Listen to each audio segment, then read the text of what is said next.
आपले कोण मुख्यमंत्री म्हणालेत ना, जो जीता वो सिकंदर, लेकिन वो सिकंदर बनने का राज वो कोई समझ नहीं सका आज तक।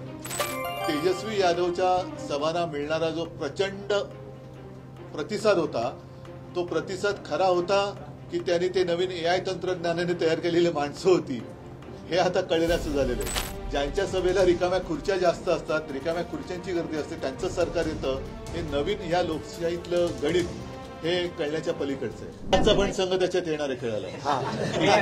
पहिली प्रतिक्रिया ज्या पद्धतीने आता त्याच्याबद्दल म्हटलं तर तुम्ही ही प्रतिक्रिया दाखवणार नाही।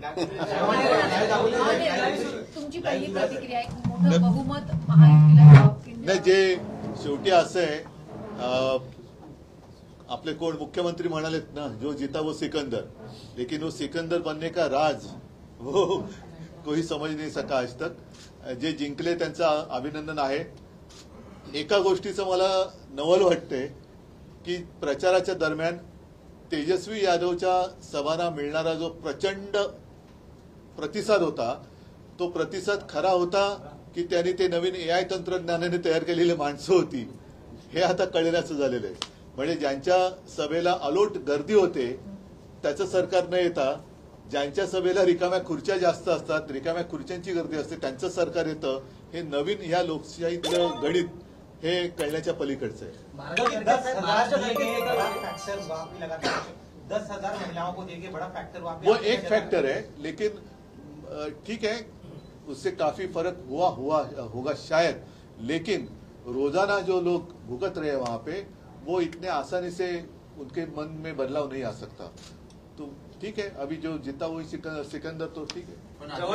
मुख्यमंत्री पदाचा अजून चेहरा पुढे आलेला नाही, कारण अनेकांचं म्हणणं आहे हेच त्यांच्या बहुमताचं एक गणित आहे। कारण आपल्याकडे सुद्धा महाराष्ट्रात 5वी बहुमत मिळालं, पण मुख्यमंत्री पदाचा चेहरा निवडायला एक मला वाटतं महिना लागला, काही कालावधी लागला।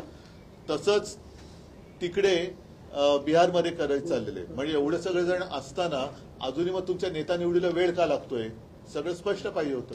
6 नोव्हेंबरला जेव्हा निवडणूक आयोगाने जी पत्रकार परिषद घेतली होती, त्यावेळी त्यांनी 7,42,00,000 मतदार आहेत म्हणून सांगितलं। कुठे? बिहारमध्ये। आणि मतदान झालं त्या दिवशी 7,45,00,000 लोकांनी मतदान केलं। जवळपास 3 लाख मतदार वाढलेले आहेत। नाही, आता हे म्हणूनच म्हटलं ना, हे एक अनाकलनीय गणित झालेलं आहे, अनाकलनीय गणित आहे।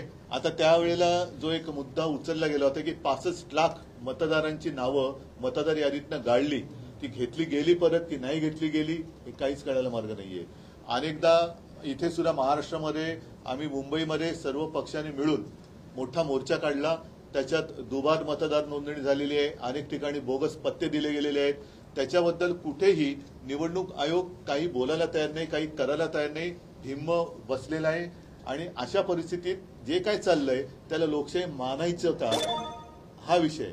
आमचा निवडणुकीला काही विरोध नाहीये, कारण निवडणुका ही लोकशाहीचा जीव आहे, पण त्या आत्म्यावरतीच, त्या जीवावरतीच जर का अशा पद्धतीने घाला घातला जात असेल आणि त्यातली पारदर्शकता निघून जात असेल, तर त्याला लोकशाही म्हणायचं का?